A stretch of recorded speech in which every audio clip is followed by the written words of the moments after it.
In 1953, a young mother tucked her baby boy into his crib for an afternoon nap. When she returned just 15 minutes later, he was gone. No forced entry. No sound. Just silence. Margaret Hensley was 24 years old, living alone in a cramped two-bedroom apartment on the east side of Cleveland, Ohio. The building sat on Euclid Avenue, where laundry lines stretched between fire escapes and children played stickball in the street below. It was a kind of neighborhood where everyone knew your name, where doors stayed unlocked, and where a mother could step outside for a moment without fear. July 18, 1953, a Saturday afternoon. The temperature had climbed to 83 degrees, and the humidity pressed down like a damp blanket. Margaret had spent the morning doing laundry in the basement, her 10-month-old son Thomas sleeping peacefully in a wicker basket beside her. He was a beautiful child with dark curls that stuck to his forehead when he sweated and eyes the color of honey. Everyone in the building adored him. After lunch, Margaret laid Thomas down in his wooden crib by the window. She sang him a lullaby, watching his eyelids grow heavy, watching his tiny fingers uncurl as sleep took him. The apartment was still. The only sound was the slow rotation of the electric fan in the corner, pushing warm air in lazy circles. At 2:30, Margaret heard it, the familiar jingle of the ice cream truck, 3 floors below. She had promised her neighbor, Mrs. Kowalski, that she'd buy vanilla for the building's Sunday social. Just a quick trip downstairs. 5 minutes, maybe 10. Thomas was sleeping soundly. The window was opened as a crack for air, but the bars on the outside made it impossible for anyone to enter. She grabbed her purse and hurried down the narrow stairwell, the smell of cooking cabbage and cigarette smoke following her. The ice cream man, Mr. Petroselli, greeted her with a smile. She bought 2 pints, chatted briefly about the weather, and climbed back up the stairs. Her legs felt heavy in the heat. When she reached the 3rd floor, she was slightly out of breath. The apartment door stood exactly as she left it, slightly ajar. Margaret pushed it open with her hip, balancing the ice cream in one hand. She called out softly, not wanting to wake Thomas if he was still sleeping. Silence. She walked down the short hallway to the bedroom. The curtains billowed gently in the breeze. The fan rotated. The crib stood against the wall. Empty. Margaret's heart lurched. She dropped the ice cream. The containers hit the floor with a dull thud, vanilla spreading across the worn linoleum. She rushed to the crib, her hands shaking, pulling back the thin cotton sheet as if Thomas might somehow be hidden beneath it. Nothing. She screamed his name. Once. Twice. Her voice cracked. She ran to the closet. To open the door. She checked under the bed, behind the dresser, in the bathroom. She tore through the apartment, calling for him, her breath coming in short gasps. Mrs. Kowalski burst through the door. Margaret, what's wrong? He's gone. Thomas is gone. Within minutes, neighbors flooded the hallway. Mr. Petroselli ran up from the street. Everyone searched every inch of the building, the basement, the roof, the alley behind the apartment. No one had seen anything. No one had heard anything. Someone called the police. 2 officers arrived at 3:15. Detective Raymond Walsh, a veteran with 22 years on the force, took charge of the scene. He examined the crib, the window, the door. No signs of forced entry. No scratches on the lock. The window bars were intact, bolted firmly into the brick. The only way in or out was through the front door. Did you lock the door when you left? Walsh asked. Margaret shook her head. I was only gone 15 minutes. I never lock it when I'm just running downstairs. Walsh examined the windowsill. No fingerprints. He checked the floor around the crib. No footprints. No disturbance in the dust. Whoever took Thomas had been careful, methodical. The baby's blanket, Margaret said suddenly. His blue blanket. It's gone too. Walsh made a note in his pad. He interviewed every tenant in the building. Most had been home, but no one had seen or heard anything unusual. No strangers in the hallway. No unfamiliar cars on the street. By evening, Margaret's apartment had become a crime scene. Photographers documented every corner. Detectives dusted for prints. The crib was taken as evidence. Margaret sat on the couch, staring at nothing, her neighbor's arm around her shoulders. She couldn't cry. She couldn't speak. Her mind kept replaying those 15 minutes, over and over. 15 minutes. As the sun set and shadows filled the apartment, Detective Walsh stood by the window, looking down at the street below. He noticed something odd. Directly across the alley, in the building facing Margaret's, there was a second-floor window with a clear view into her bedroom. That window had been open all afternoon. And yet, just outside that window, someone had been watching the entire time. By Sunday morning, the entire neighborhood knew. Thomas Hensley's disappearance spread through Cleveland like wildfire. By Monday, it was front-page news. Baby vanishes in broad daylight. The plain dealer headline screamed.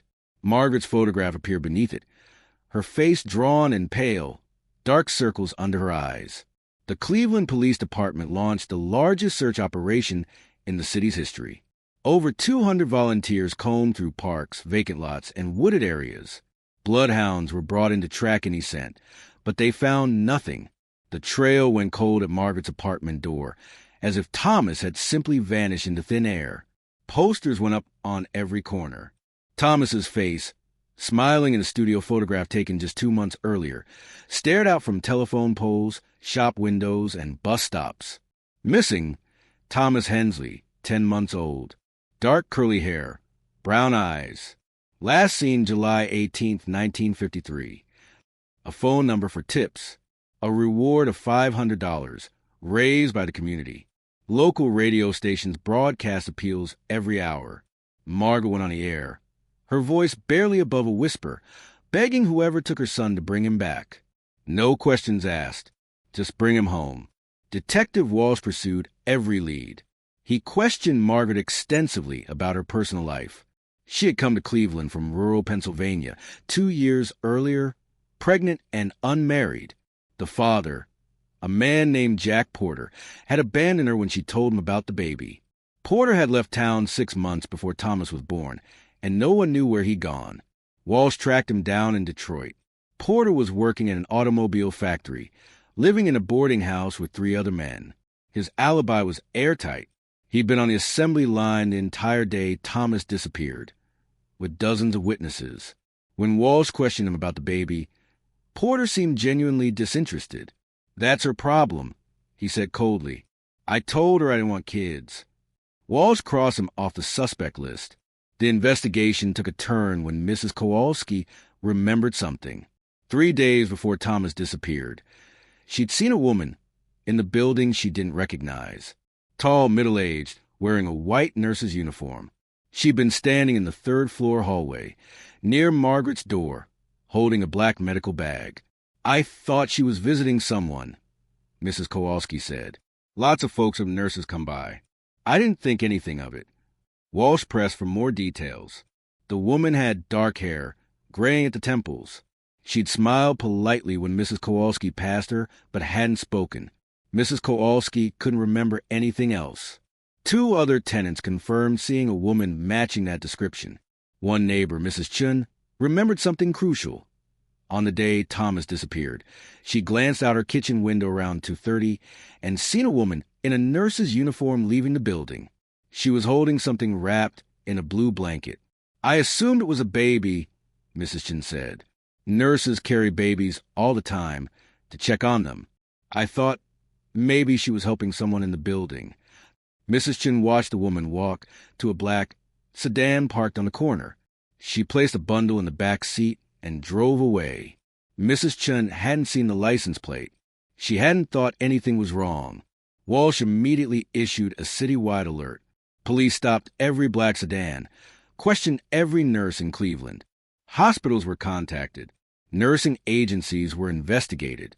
But the woman in the white uniform had disappeared as completely as Thomas. The case consumed Walsh. He worked 18-hour days, following leads that went nowhere. An anonymous caller claimed to have seen Thomas in Akron, but it was a different baby. A psychic contacted the department, offering to locate the child through visions. Walsh reluctantly agreed, desperate for any help. The psychic led them to an abandoned house on the west side. They found nothing but empty rooms and rats. As weeks turned into months, the media attention intensified. Reporters camped outside Margaret's apartment. They shouted questions at her whenever she left. Was she negligent? Had she been drinking? Was there something she wasn't telling the police? The insinuations cut deeper than any knife. Margaret stopped leaving the apartment. She stopped eating. She lost weight until her clothes hung loose on her frame. Her supervisor at the diner where she worked told her to take all the time she needed, but after 3 months, he had to let her go. He couldn't hold her position any longer. Friends tried to help, but Margaret pushed them away. She sat in Thomas's room for hours, holding his clothes, breathing in his scent until it faded. She kept the crib, even though it had been returned from evidence storage. She couldn't bear to disassemble it. One evening in November, Detective Walsh came to her apartment. His face was grim. Margaret knew before he spoke. "We're scaling back the investigation," he said quietly. "We've followed every lead. Interviewed over 300 people. We've done everything we can." Margaret stared at him. "You're giving up." "We're not giving up. The case will remain open. If any new information comes in—" "He's out there," Margaret interrupted. Her voice was steady, cold. "My son is out there, and you're telling me you're done looking." Walsh couldn't meet her eyes. "I'm sorry, Mrs. Hensley." After he left, Margaret sat in the darkness of her apartment. The only light came from the street lamp outside, casting long shadows across the empty crib. She made herself a promise that night. She would never stop searching, never stop hoping, even if it took the rest of her life. The investigation officially stalled in December 1953. No arrests were made, no suspects identified. Thomas Hensley joined the ranks of missing children whose faces faded from posters, whose stories slipped from the headlines, whose mothers woke up every morning to the same nightmare. But then, 40 years later, a random television show would change everything. Time moved differently for Margaret Hensley. While decades passed for everyone else, for her it was always July 18th, 1953. Always 2:30 in the afternoon. Always that moment when she returned to find the crib empty. By 1993, Margaret was 64 years old. Her dark hair had turned silver, her face marked by lines of grief that never quite faded. She lived in Lakewood Retirement Home on the outskirts of Cleveland, in a small room on the second floor. The walls were covered with photographs. Pictures of Thomas as a baby, missing person posters yellow with age, newspaper clippings from 1953. She'd never married, never had another child. How could she? Part of her was still waiting in that apartment, listening for Thomas's cry, hoping he'd wake from his nap.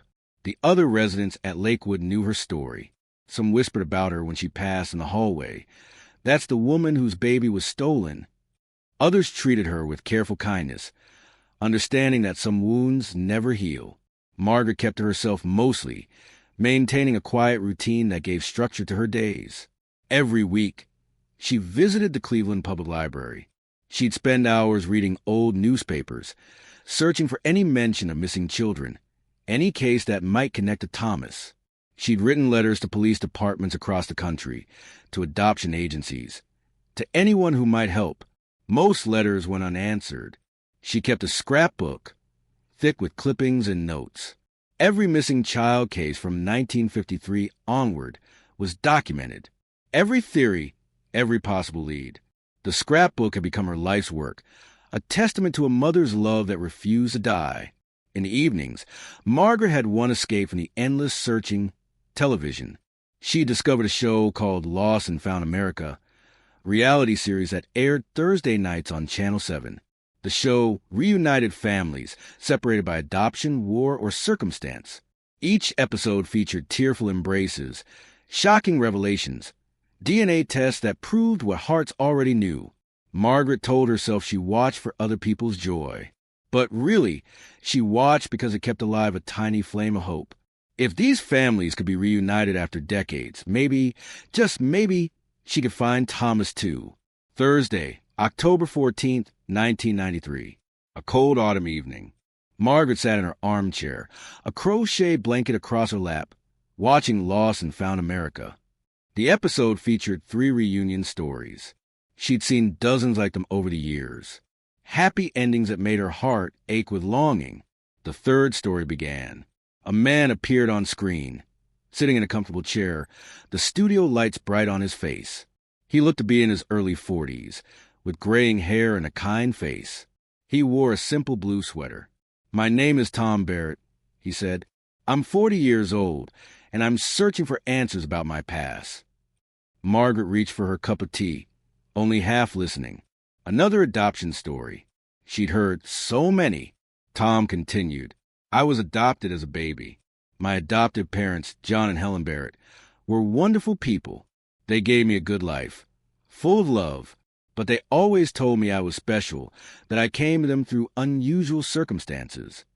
The camera zoomed in on his face. "The thing is, I have no birth certificate from before 1954. No records of where I was born. It's like I didn't exist before my first birthday. For years, I accepted that. But now that my adoptive parents have passed away, I want to know the truth. Where did I come from? Who am I?" Margaret's hand froze halfway to her mouth. The teacup trembled. "I only have a few clues," Tom said. "My adoption was arranged through a Catholic orphanage in Philadelphia. My adoptive parents picked me up in July 1953. When I was about 10 months old, I was wrapped in a blue blanket. That's all I know." The teacup slipped from Margaret's hand. It shattered on the floor, hot liquid spreading across the carpet. She didn't notice. July 1953. 10 months old. A blue blanket. Philadelphia. But it was more than that. Much more. The camera showed Tom Barrett's full face. And Margaret saw what she'd been searching for across 40 years of darkness. His eyes. Thomas had her father's eyes. Honey brown with flecks of gold. Unusual and distinctive. Margaret's father had died before Thomas was born, but she'd seen those eyes in photographs her whole life, and she'd seen them in her son every day of his short 10 months. The man on television had those exact same eyes. Margaret's heart stopped, then started again, pounding so hard she thought it might break through her ribs. Her hands shook. Her breath came in short gasps. She stood up, stumbled toward the television, falling to her knees in front of the screen. "Thomas," she whispered. "Thomas." The show cut to commercial. Margaret stared at the screen, tears streaming down her face. 40 years. 40 years of searching, of hoping, of keeping that flame alive when everyone told her to let go. And now this, a man on television, describing a life that began exactly when her son disappeared. A man with her father's eyes, with her son's eyes. She grabbed the phone with shaking hands. Directory assistants connected her to Channel 7. The line rang once, twice, 3 times. "Channel 7. How may I direct your call?" Margaret's voice broke. "The show, Lost and Found America. The man, Tom Barrett. I need to speak to someone. Please. I think." She swallowed hard. "I think that's my son." There was a pause on the other end. "Ma'am, we get a lot of calls." "Please." Margaret was sobbing now. "Please." His name was Thomas Hensley. He was stolen from me in 1953. July 18th. He was 10 months old. "Please, you have to help me." The operator's voice softened. "Hold on, ma'am. Let me transfer you to the producers." Margaret held the phone pressed against her ear, her entire body trembling. After 40 years of darkness, after 40 years of searching, a light had finally appeared, and it had her son's eyes. Emily's hand shook as she wrote down the information. 99.8% match. Tom Barrett and Margaret Hensley were biologically related, mother and son. After 40 years, Margaret had found her stolen baby. But when Emily tried to access Sister Agnes Doyle's complete personnel file for the final piece of evidence, she discovered something chilling. Someone had requested the file just 2 weeks earlier, and then destroyed it. Someone didn't want the truth to come out. Emily called Margaret first. The phone rang 3 times before the elderly woman answered, her voice breathless with anticipation. She'd been waiting by the phone every day since the test. "Margaret, it's Emily Rhodes." The results. Margaret could barely form the words. "It's a match. 99.8%. Tom Barrett is your son. Thomas is alive. The sound that came to the phone was unlike anything Emily had ever heard. A sob that contained 40 years of grief, relief, joy, and pain all at once. Emily waited, her own eyes filling with tears, as Margaret wept. When Margaret finally spoke again, her voice was barely a whisper. I knew. The moment I saw his eyes, I knew, but hearing it confirmed, Emily, thank you. Thank you for believing me. Next, Emily called Tom. His reaction was quieter, more stunned. He'd prepared himself for the possibility, but the confirmation still shook him to his core. So I was stolen, he said finally. My entire life, the Barretts, Philadelphia, everything I knew about myself, it was built on a lie. Not a lie, Emily said gently. Your parents loved you. They probably had no idea you were taken illegally. But yes, you were stolen from your birth mother. She's been searching for you for 40 years. There was a long silence. Then Tom asked, what's she like? She's remarkable. She never gave up. She never stopped loving you. Can I meet her?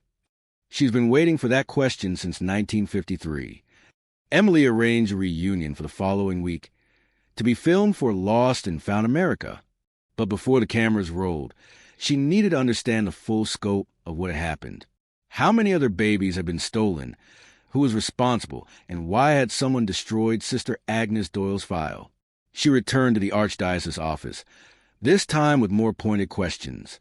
Sister Mary Catherine looked nervous when Emily mentioned the destroyed file. I don't know anything about that, the sister said quickly. Our records are secure. Someone accessed that file 2 weeks ago. Someone who had authorization. I need to know who. I can't give you that information. Emily leaned forward. Sister, I'm going to publish this story, with or without the church's cooperation. You can either help me find the truth, or you could be part of the cover-up. Which is it going to be? Sister Mary Catherine's face paled. After a moment, she disappeared into the back office. When she returned, she held a sign-in log. October 2nd. Attorney James Whitmore requested Sister Agnes Doyle's file. He had proper authorization from the diocese legal office. Emily recognized the name. James Whitmore was a prominent Philadelphia attorney who'd represented the Catholic Church for decades. She thanked Sister Mary Catherine and left immediately. Whitmore's office was in a gleaming tower downtown. His receptionist told Emily he was unavailable. Emily left her card and a message. I'm investigating the stolen baby case. Sister Agnes Doyle. Tom Barrett. Call me. 2 hours later, Whitmore called. Miss Rhodes, I don't appreciate being ambushed with accusations. I haven't accused you of anything. Yet. But I need to know why you destroyed evidence. I destroyed nothing. I reviewed a personnel file at the diocese's request, and I determined that certain sensitive information should be removed to protect living individuals' privacy. What information? That's confidential. Mr. Whitmore, I have proof that babies were stolen from their mothers and sold through illegal adoptions in the 1950s.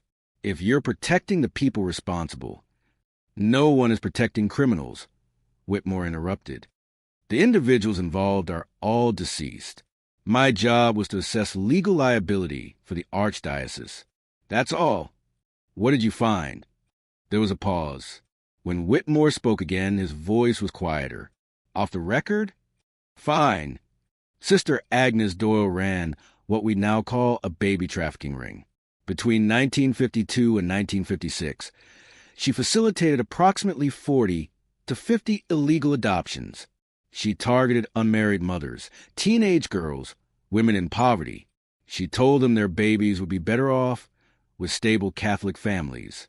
Sometimes she obtained consent through coercion. Sometimes she simply took the babies.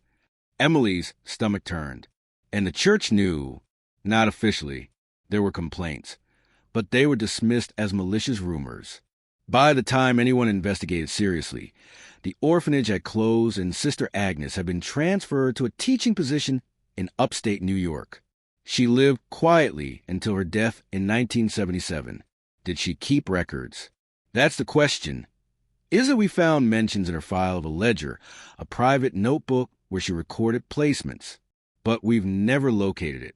Emily felt a surge of excitement. Where would it be?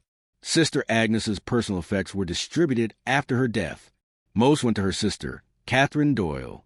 But Catherine died in 1989. Everything she owned went to auction. Emily spent the next 3 days tracking down that auction. She found the estate sale company, requested their records, and discovered that Catherine Doyle's belongings had been purchased by various buyers across Pennsylvania. One lot described as miscellaneous books and papers had been bought by a used bookstore in Pittsburgh. Emily drove to Pittsburgh. The bookstore, called Brennan's Books, was crammed floor to ceiling with volumes. The owner, an elderly man named Martin Brennan, remembered the estate sale.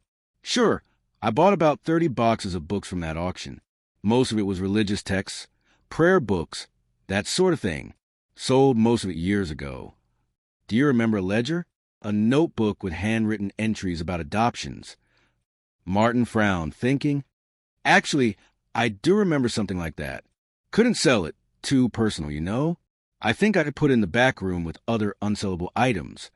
He led Emily through narrow aisles to a storage room piled with boxes. They searched for an hour before Martin pulled out a slim black leather book. "This it." Emily opened it carefully. The pages were yellowed, the ink faded but legible, and there, in neat handwriting, were lists of names, dates, and payments. Margaret Walsh, baby girl, March 1953, $500. Place with Hamilton family, Pittsburgh. Sarah Chun, baby boy, April 1953, $750. Place with the O'Connor family, Boston. Emily's hands trembled as she turned the pages. Each entry represented a stolen child, a broken mother, a fabricated life. And then she found it. Margaret Hensley, baby boy, Thomas, July 1953, $600, transfer, Philadelphia. Placement with Barrett family. Emily photographed every page. The ledger documented 43 illegal adoptions over 4 years. 43 families torn apart. 43 stolen children. She contacted the families she could identify. Some were grateful to finally understand their origins. Others were angry, defensive, not wanting their lives disrupted by painful truths. A few refused to believe it. But Margaret Hensley wasn't interested in anyone else's story. She only cared about one name in that ledger. One baby boy who'd been stolen from his crib 40 years ago. Emily arranged a reunion for Thursday, November 18, 1993. Exactly 4 months after Margaret had seen Tom's face on television. The studio was set up with comfortable chairs, soft lighting, and cameras positioned discreetly. The crew had been instructed to be respectful, to give Margaret and Tom space. Margaret arrived an hour early. She wore a blue dress, her hair carefully styled, clutching a photograph of baby Thomas. Her hands shook so badly that Emily had to help her sit down. When Tom walked onto the set, Margaret stood up. For a moment, they simply stared at each other across the room. 40 years collapsed into nothing. Margaret saw her baby boy, now a grown man with graying hair and lines around his eyes. Tom saw a woman who'd spent half her life searching for him. Margaret took a hesitant step forward. Then another. Tom met her halfway. And when they embraced, when Margaret finally held her son after 4 decades of emptiness, there wasn't a dry eye in the studio. "I never stopped looking," Margaret whispered. "Never stopped loving you." Tom's voice broke. "I'm sorry. I'm so sorry you went through that. You're here now. That's all that matters." They sat together, Margaret holding Tom's hand, both of them crying and laughing and trying to bridge 40 years with words that could never be enough. But there was still one question left unanswered. Who had taken Thomas that day? Who had stolen him from his crib and delivered him to Sister Agnes Doyle? Emily had one more lead to follow, and the answer was hidden in the last page of Sister Agnes's ledger. After the reunion aired, Lost and Found America received its highest ratings in the show's history. Viewers across the country wept watching Margaret and Tom embrace. The story sparked national outrage and renewed calls to investigate historical adoption practices. But Emily Rhodes wasn't finished. The ledger contained 43 names, 43 stolen children. She felt responsible for every one of them. She established a hotline for families affected by the scandal. Within days, dozens of people called. Some were adoptees seeking their birth families. Others were mothers who'd had babies taken from them decades ago. Still others were adoptive parents horrified to learn their children might have been stolen. Emily worked with investigators to cross-reference the ledger entries with missing children cases from 1952 to 1956. The pattern was clear and devastating. Sister Agnes Doyle had targeted the most vulnerable women in society: unwed teenage mothers, poor immigrants, women with mental health issues, domestic violence survivors, women whom society had already deemed unfit or unworthy. The method was always similar. Sister Agnes would visit these women, often referred by hospitals or social workers, offering help and support. She'd gain their trust, learn their situations. Then, when the baby was born or still very young, she'd arrange for the child to disappear. Sometimes she convinced the mothers to surrender their babies temporarily. Sometimes she simply took them. Margaret's case was slightly different. She hadn't been on Sister Agnes's radar initially, but someone had reported her to the nun, a single mother, living alone, sometimes leaving her baby to run errands. In 1953, that was enough to be judged an unfit mother. Emily discovered hospital records showing that Sister Agnes had visited Cleveland in July 1953. She'd been there for a Catholic Charities conference, but she'd arrived 3 days early and stayed 2 days late. 5 days total. Plenty of time to survey Margaret's building, watch a routine, and plan the abduction. But Sister Agnes hadn't worked alone.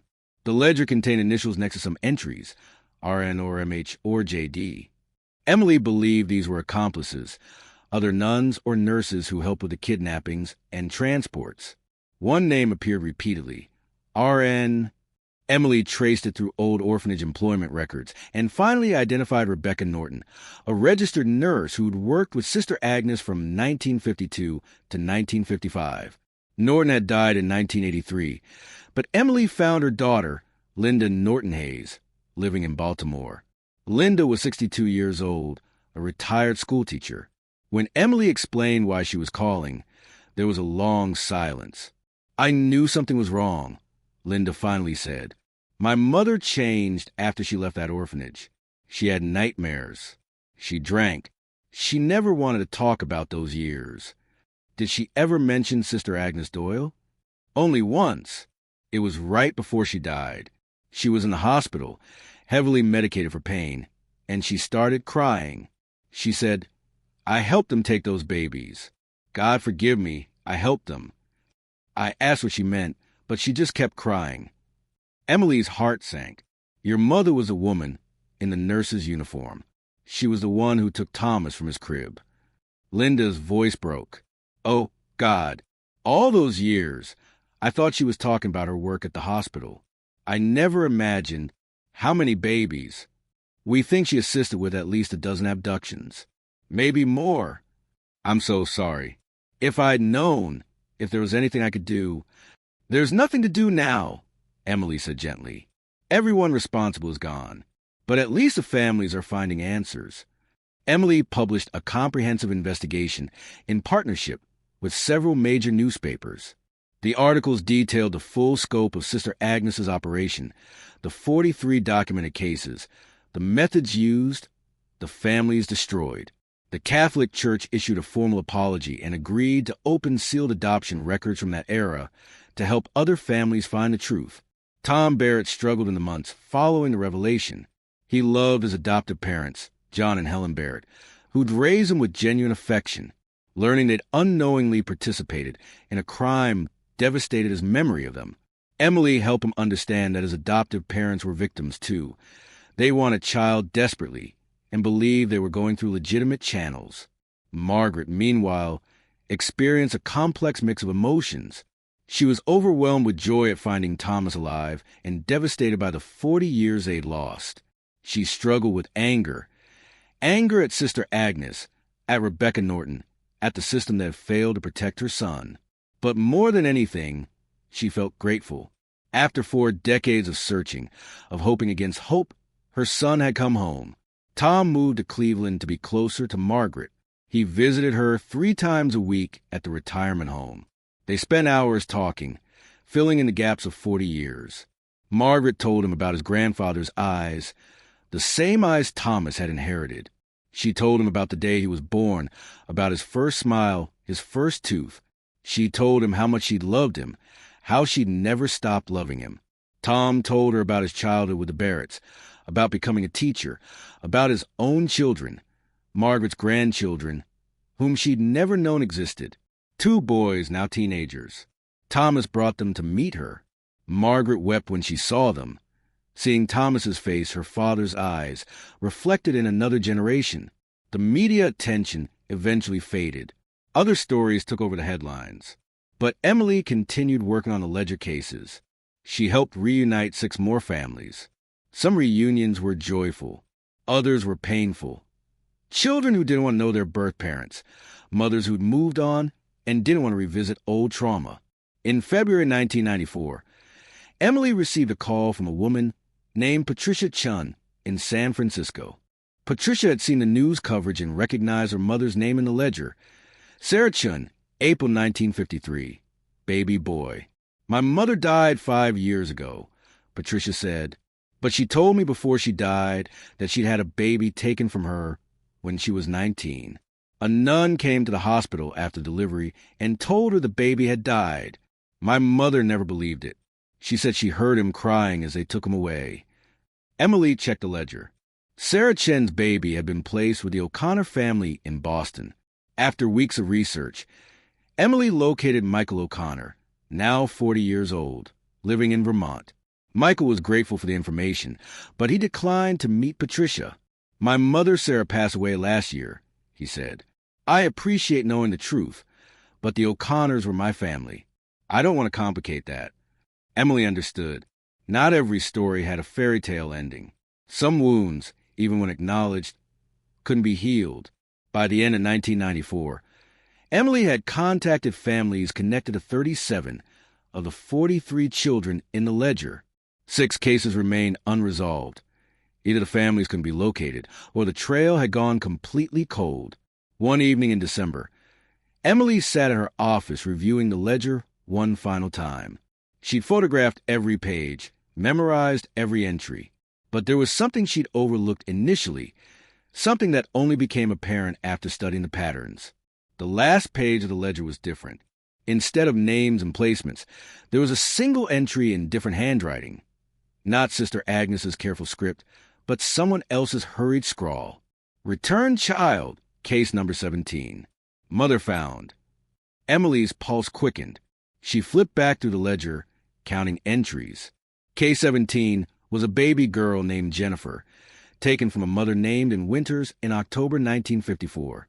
Emily searched her files. She contacted in Winters months ago.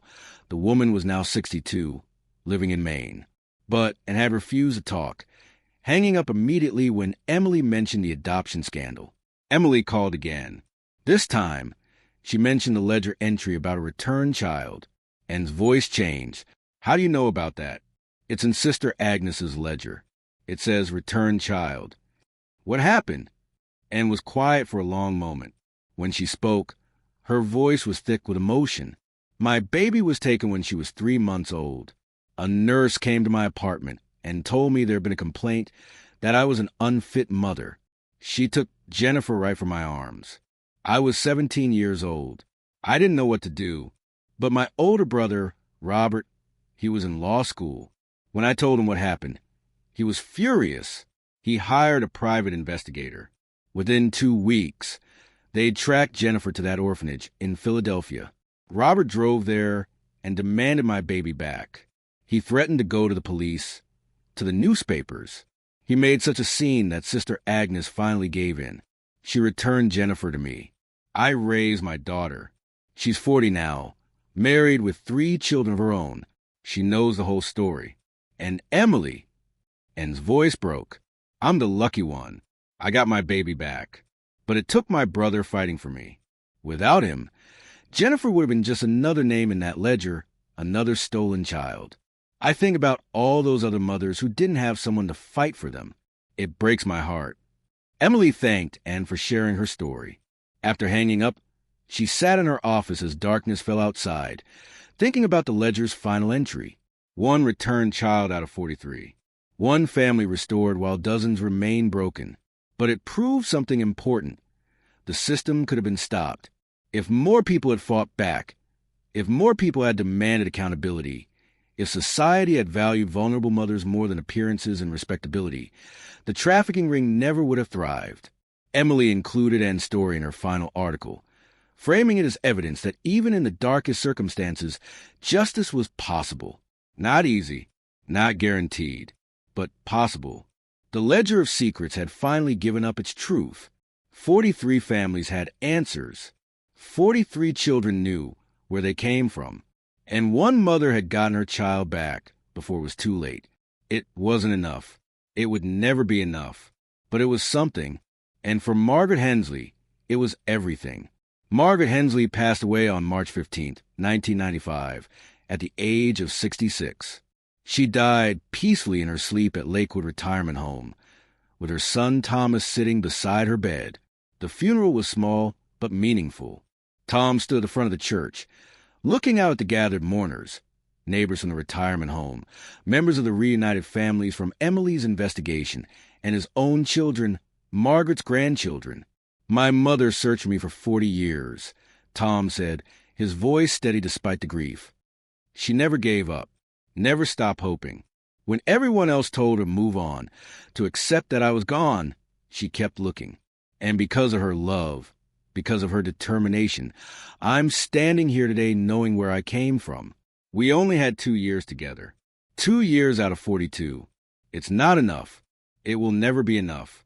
But those 2 years changed my life. She gave me roots. She gave me history. She gave me the missing piece of myself I've been searching for." Tom paused, pulling a folded piece of paper from his pocket. "I found this in her room after she died. It's dated July 18, 1954, exactly 1 year after I was taken.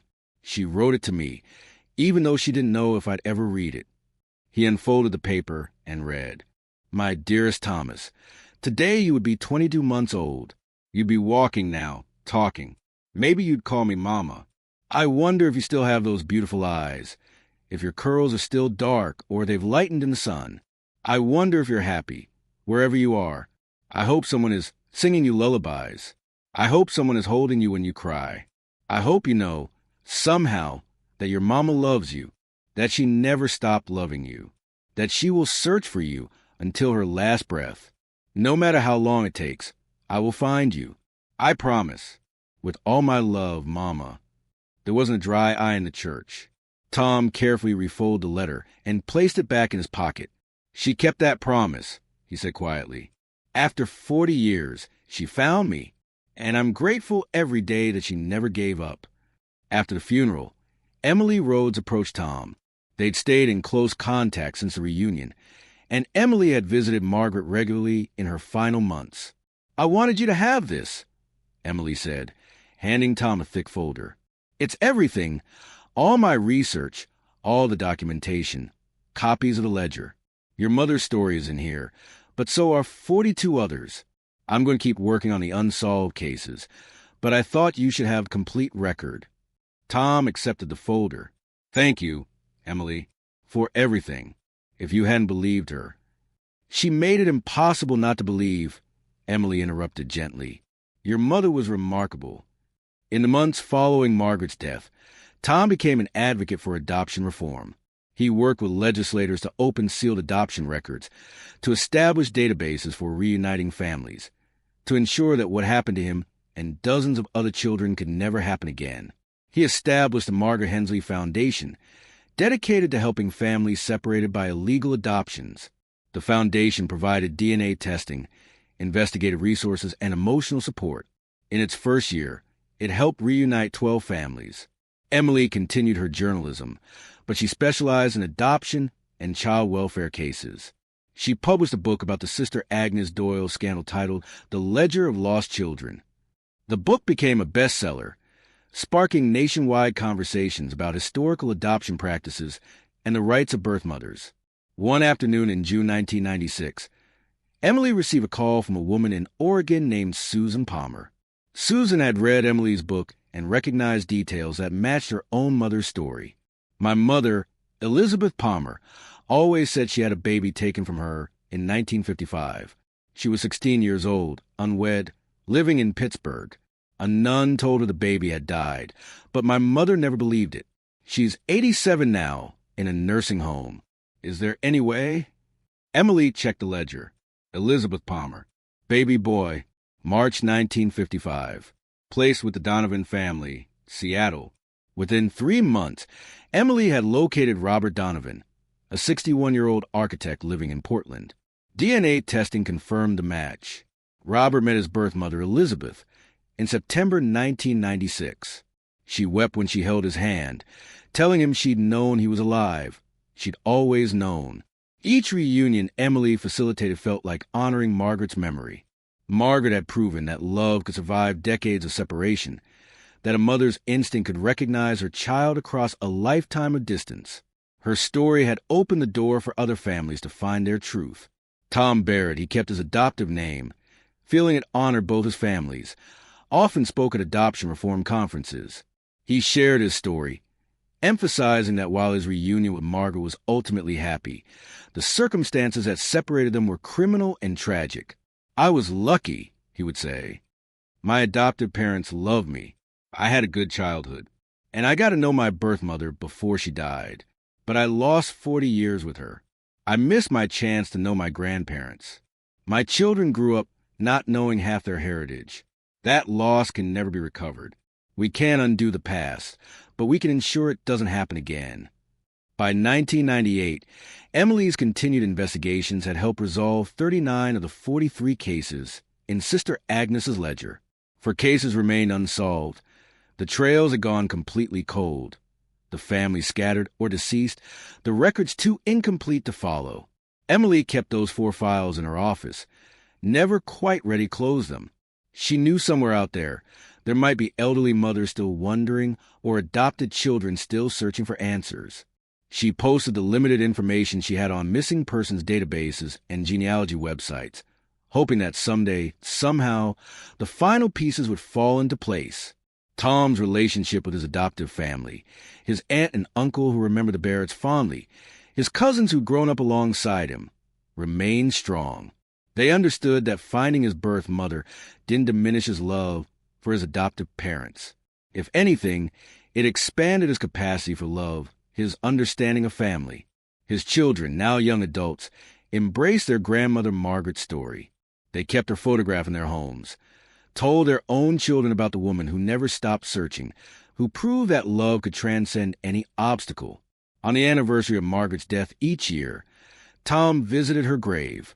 He brought fresh flowers and sat beside the headstone, which read simply, Margaret Hensley, 1928 to 1995. She never stopped believing. I'm still here, Mama, Tom would say quietly, still living the life you fought so hard to find. Thank you for never giving up on me. In 2000, the Catholic Church established a formal commission to investigate historical adoption practices and provide resources for families seeking reunion. It was a small step toward accountability, decades too late for many, but meaningful nonetheless. Emily Rhodes won multiple journalism awards for her work on the stolen children cases. But she always said the real credit belonged to Margaret Hensley, a single mother in 1953 who refused to accept that her baby was gone forever, who kept searching when everyone told her to stop, who watched the television show 40 years later and recognized her son's eyes. The story of Margaret and Thomas became part of adoption reform history, cited in legislative hearings and court cases, used as an example of why sealed records and secretive practices harm families. Their reunion proved that even decades later, even after seemingly insurmountable obstacles, truth could emerge and families could be restored. Not every ending was happy. Some adoptees didn't want to be found. Some birth mothers had moved on, building new lives they didn't want disrupted. Some families rejected the truth, preferring comfortable lies to painful reality. Emily learned that reunion was complicated, that healing wasn't guaranteed, that sometimes knowledge brought more pain than comfort. But she also learned that truth mattered, that knowing where you came from mattered, that a mother's love could survive anything, distance, time, even death. Margaret Hensley proved that. On July 18, 2003, the 50th anniversary of Thomas's kidnapping, Emily published a follow-up article reflecting on the case's legacy. She interviewed Tom, now 60 years old, about how the reunion had shaped his life.